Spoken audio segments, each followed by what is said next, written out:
everyone, and welcome back to another episode of Making a Difference in Mental Health. I'm your host, Danielle Young. I'm your co-host, Wendy Grier. And today we are doing a mental health check-in.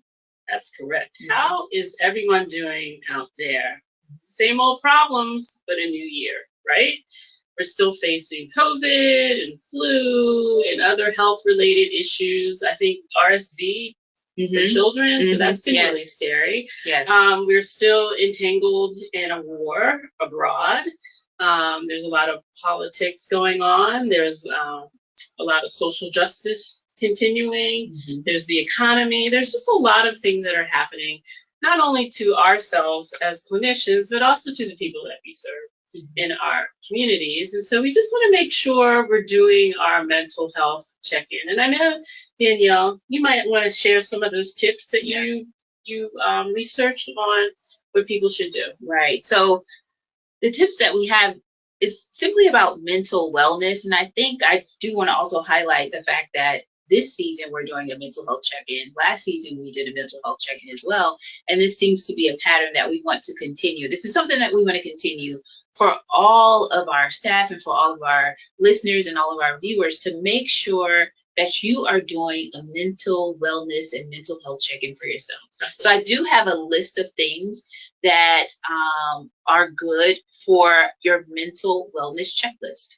And I think we can discuss some of these too. Sure. The first one here is to create a mental wellness plan.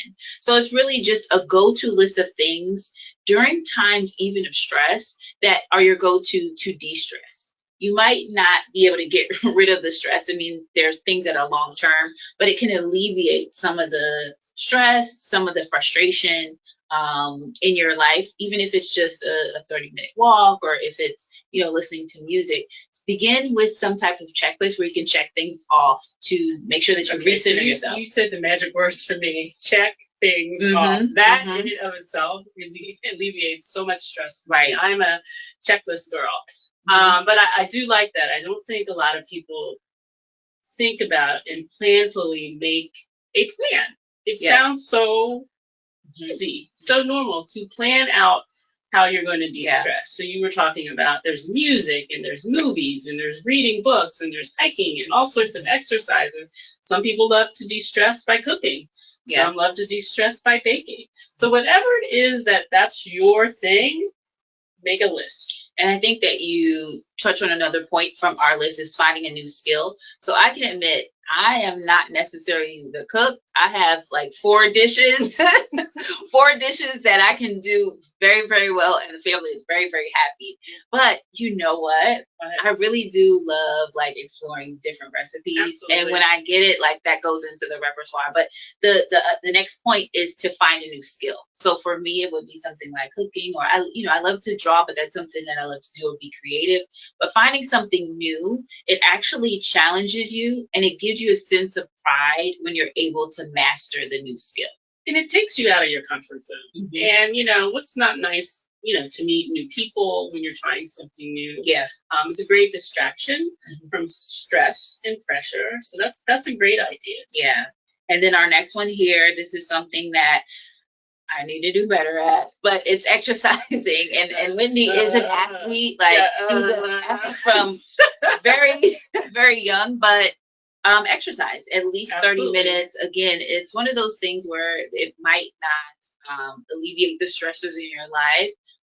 However, scientifically, it does increases endorphins. It increases mood, and then also it's just healthy for you. Get moving. Get those muscles moving. You know how everybody is when the year starts, that everybody runs to the gym, buys the latest equipment. So we're saying, stick with it. Yes, stick with it. So incorporate it in your routine.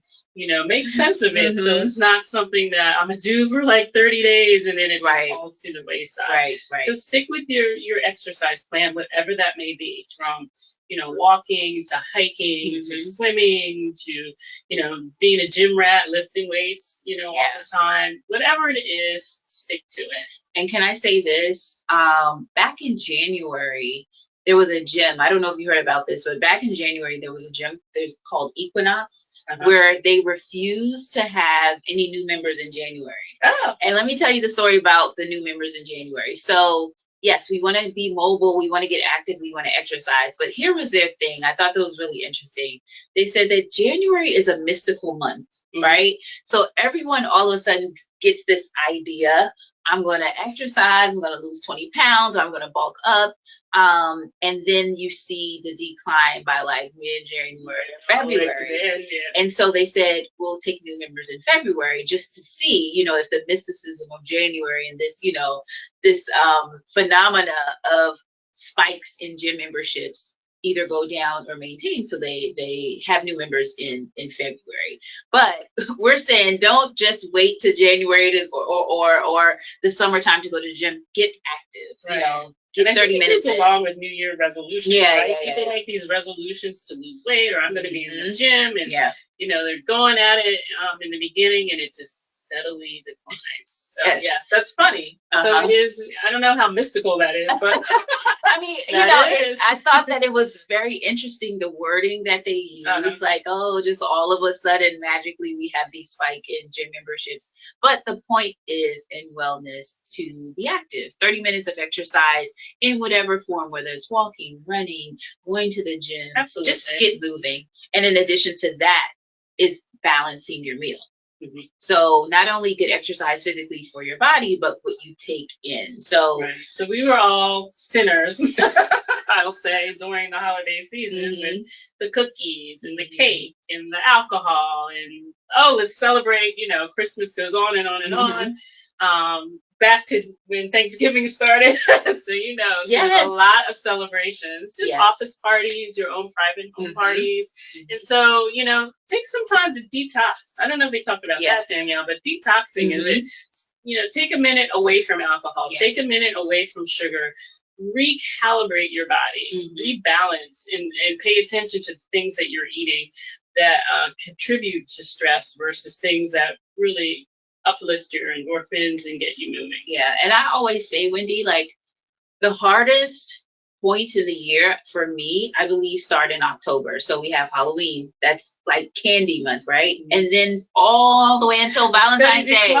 So there's Halloween, there's Thanksgiving, all kinds of holidays and celebrations in December, from the different religious holidays to just regular celebrations towards the end of the year.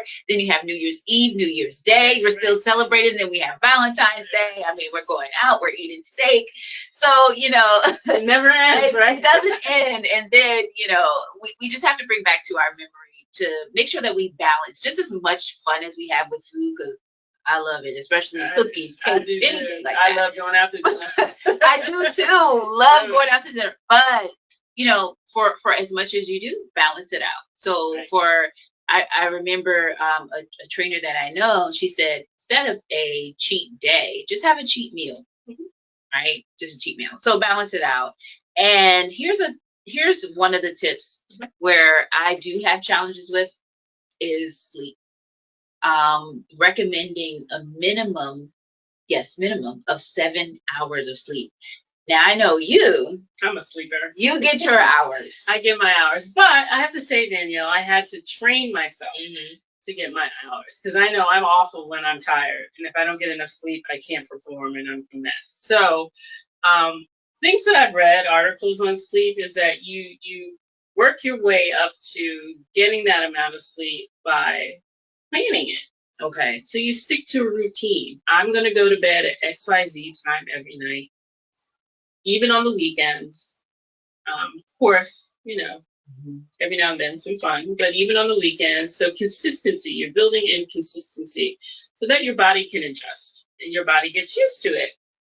That you go to bed at a certain time and you get up at a certain time. And then as soon as that happens, you fall into this pattern, and then the rest will come. And, we have all these smartphones now that help you, can help people, plan these things. But I think it's not like, I just go to sleep and, that's it. You got to kind of work for it at this stage of the game, because there's just so much going on and people's minds are racing and no one can really kind of sit be calm and relaxed. Some other tips around sleep is don't sleep with the TV on.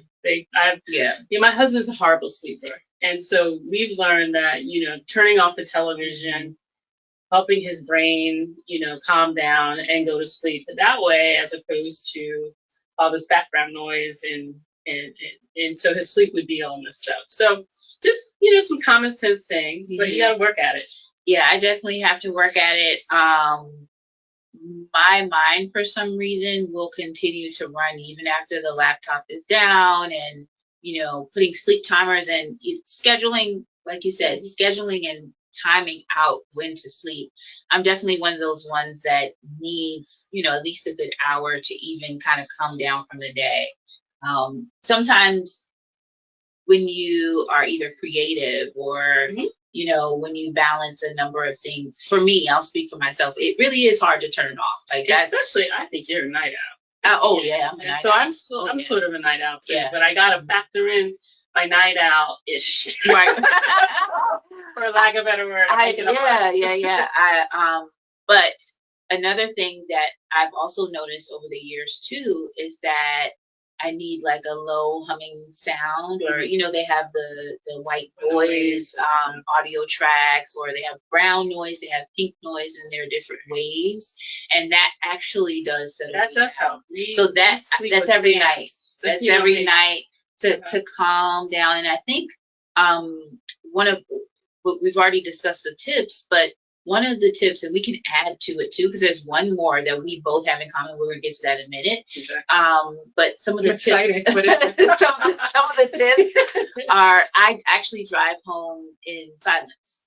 So that helps, considering that, we listen to clients all day. I'm part of the community schools program with Prince George's County, Maryland, and that's also with our agency, where we're surrounded by children all day, every day, all day. Bells. So, right, bells, intercom, like, a lot of distracting noises that also can keep me stimulated even after I leave work.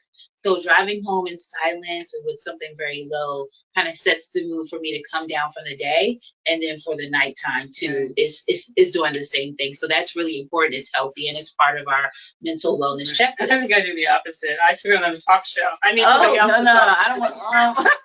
I don't want to talk, but somebody else can talk. Yeah, well, that's true. That's true. I don't want to hear anybody talk. I need a distraction from driving. That's right. I've been a commuter all my life, so that helps me not focus on bad driving that's around. Okay. So when I listen to other people, I get engrossed in their conversation. Just either silence or near silence, just for the drive home. Okay. So last one that's on the list, but I have one more, just kind of like extra to add, but this is the one that both Wendy and I really love. It's self-care, girl. Oh, yes, self-care. So I think we were talking about that. Self-care, petty massages. Listen, and but the point of the article too is that self-care is not selfish. Like, you need to know. Say that again. Self-care is not selfish. Absolutely. Okay? I think that's hard for people to pivot to that. It isn't selfish. It helps you. Yeah, you need to know your boundaries, as we said in the beginning, understanding when you're feeling or getting to that burnout point, and hopefully you don't. But I mean, the reality is that we do. We get to that space where we push ourselves. We push ourselves for our clients. We push ourselves for the community. We push ourselves for our family. Right. We push ourselves even, just for work. We push ourselves for ourselves. Absolutely. And so we also deserve to reward ourselves. So don't feel guilty about it, ladies and gentlemen. Yes.